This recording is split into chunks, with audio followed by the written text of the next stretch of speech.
Hello? Constable, you need to come to the door. From one Houston home to the next. Hello, Constable. Deputy Benny Gant with the Harris County Constable's Office executes judge's orders to evict. Hello, Constable.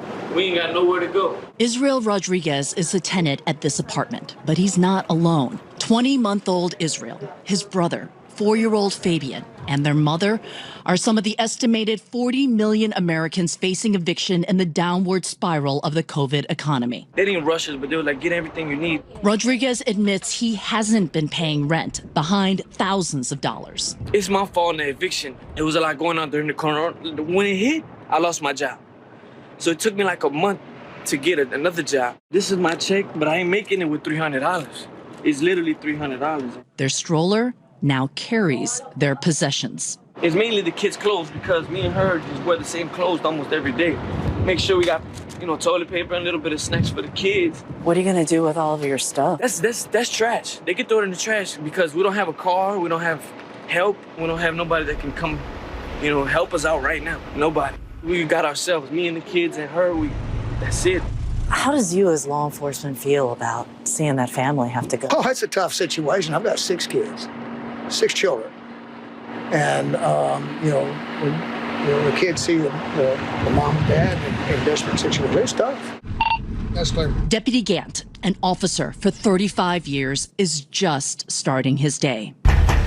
8 evictions are on his list. A co-defendant is here, 2 of them. At each stop, people behind on rent are ordered to leave.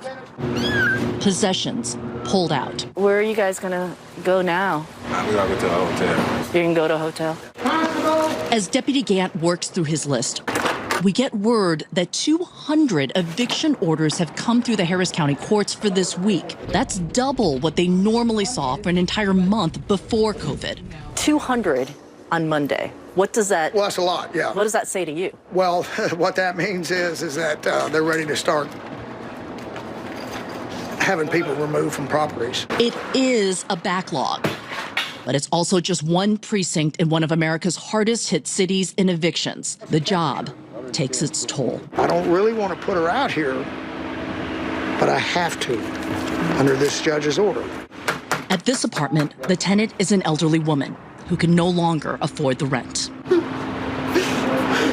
The landlord's mover, Francisco Munoz, works, though he doesn't want to. I have a family, I have a sister, I have my mom, and we never know. Maybe today is her, tomorrow's me,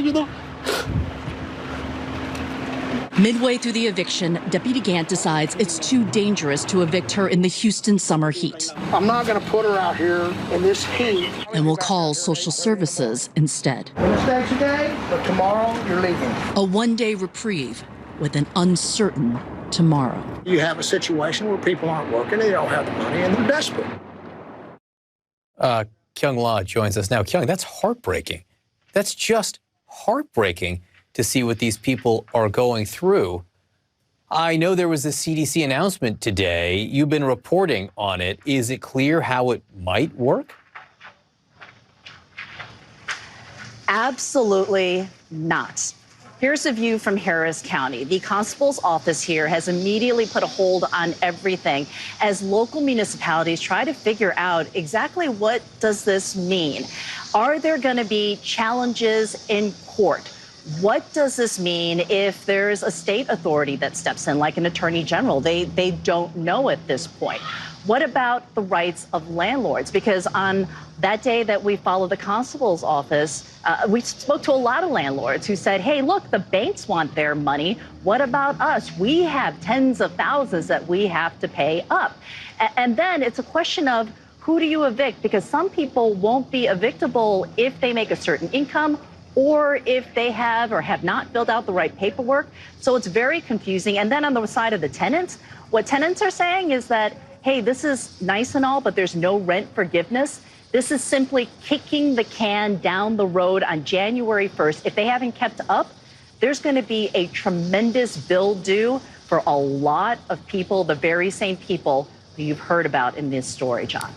Kyung La, what a story. What an important piece of reporting there. Thank you so much. Painful, but thank you so much for shining a light on it.